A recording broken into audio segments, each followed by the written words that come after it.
I'm Ann Shaw. I'm an architectural historian, archaeologist, and Hoosier. I love exploring Indiana's history and lesser-known sites and stories. Join me as we explore old houses, museums, historic sites, and archaeology throughout the state. This is AnneArchy.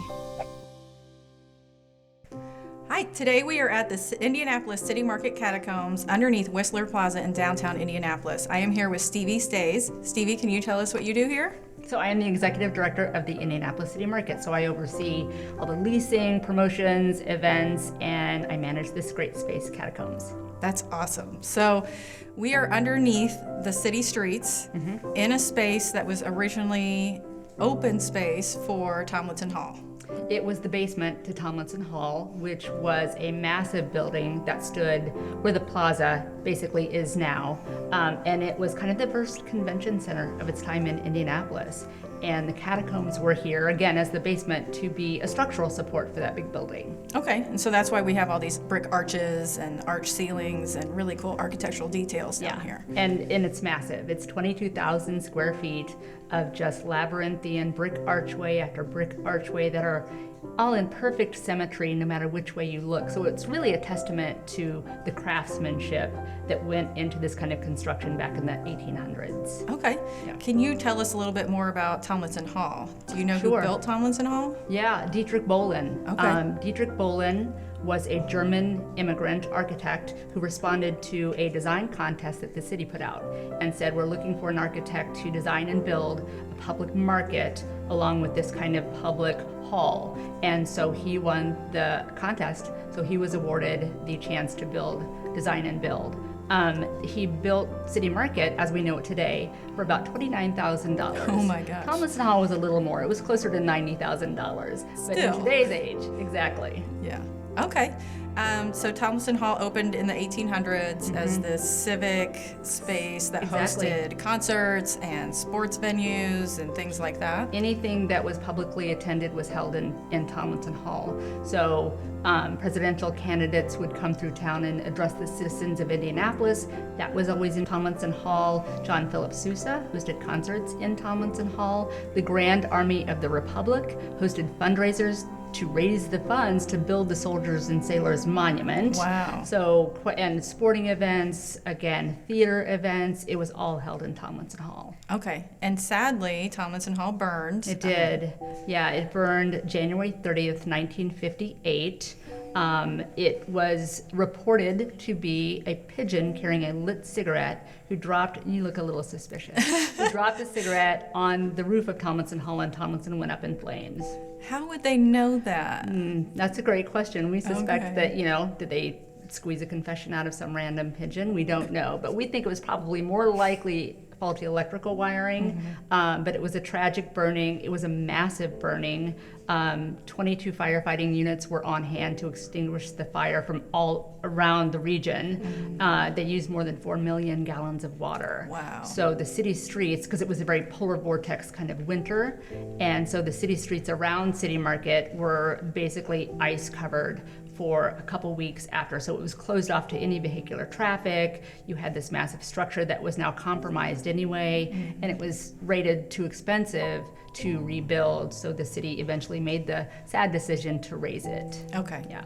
And since then, this city lot has been a parking lot. It was a parking lot for a while. Yeah. That's correct. And then, as we know it today, it's the Whistler Plaza, where we have activations and placemaking and programming, and of course entertainment in the summer for the farmers market. The only thing that remains from Tomlinson's burning is now on the National Register of Historic Places. It's the brick archway that is located on the plaza out near Market Street that a lot of people probably walk by and never know what it is, but that's the only thing that remains, aside from the catacombs. I had not seen that until recently. That's really amazing that that's still there. Now you guys have programming down here in the catacombs. Absolutely. We produce some of the programming, and then others produce some of it as well. Every December 5th, we have a Repeal Day party for Prohibition Repeal Day on December 5th, 1933. So about between 400 and 500 people gather in this space. for lots of cocktails and live music, and they dress up in 1930s attire, and it's a lot of fun. We host movies in partnership with the Indie Film Fest, so think very site-specific, basement-y kind of films, dark films like Fight Club or Labyrinth, Raiders of the Lost Ark. We also have an upcoming wedding reception for the first time. So outside parties can also rent the Catacombs for private events too. But we do a lot of fun and unique programming. We have a Halloween party down here called Catacomba with live music. We do paranormal investigations down here, kind of demonstrations during the Halloween season, during October. So lots of fun and interesting programming. And you guys also partner with Indiana Landmarks, correct? We for do. Tours? We do. We actually reached out to the Landmarks group just ahead of the Super Bowl, when Indy hosted the Super Bowl in 2012, because we knew we had a great asset in these catacombs that are just stunningly, hauntingly beautiful. And we knew, or we suspected, that people coming to Super Bowls have kind of done everything there is to do. So we thought, what do we have that's really unique at City Market? Because the public market even, they've probably been to several around the world. So we had these catacombs, but we're a staff of 3. So we didn't have the capacity to be able to manage it all. So we reached out to the Landmarks crew and we said, hey, we have this great asset that we could really promote to attendees, to visitors to the city. If you guys will do some research, write the script, provide the docents, administer the tours, we'll split the proceeds with you 50-50. And they were all in, thankfully. And all of the tours sold out. Wow. It was amazing. I don't think anybody was actually visiting from out of town. It was all locals being like, we had no idea that there were catacombs. Of course we have to see these. Right. So based on that success, we have sold out tours continually every May through October. And you can go onto the Indiana Landmarks website to book your tours. That's amazing. Yeah.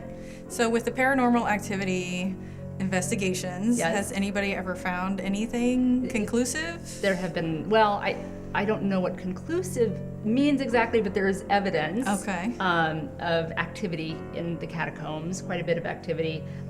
If you're interested, you can go to YouTube and just kind of type in City Market Catacombs Paranormal, and it will certainly populate with a lot of that evidence that people have found, both researchers and hobbyists. So it's pretty interesting. Okay. Yeah. It is kind of creepy down here. Yeah, it's pretty creepy. Yeah. Back in the 90s, many people might remember Mark Patrick, who was a local broadcaster, but he was also the MC and the face of the Hoosier Lottery.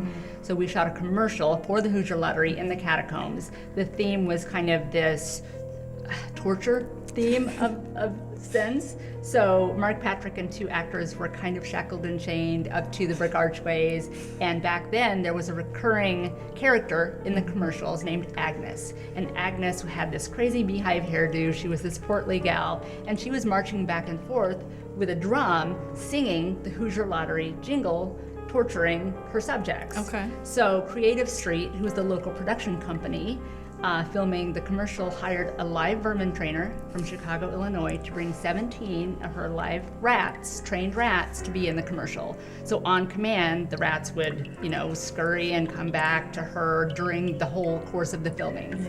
So at about midnight, we have all the footage we need to create the commercial, strike the set, and she's gathering up her rats one by one, and she's putting them in their crates to travel back to Chicago. And Mark Patrick is like, hey, Cindy, a couple of them are over here. So she'd gather them up and put them in, and when she does her final count of all the gathered rats, she says 16, 17, 18, 19, 20. I'll remind you that she brought 17. Right. So she left with 3 City Market rats. Okay. Yeah. Interesting. We didn't charge her royalties or anything. We didn't make royalties. We didn't charge her anything for it. So Local talent. that's right. Local talent. I like that. Yeah. Yeah. So if somebody were looking to get more information on the catacombs or how to visit, where would they go to get that? We have a great, robust website full of great information and upcoming events and programming at ndcm.com, Facebook, Twitter, Instagram, all at ndcm. Okay. Yeah. Great. Thank you for joining us today at the Indianapolis City Market Catacombs. Thank you to Stevi for hosting us today. Please stay tuned for more episodes of AnneArchy.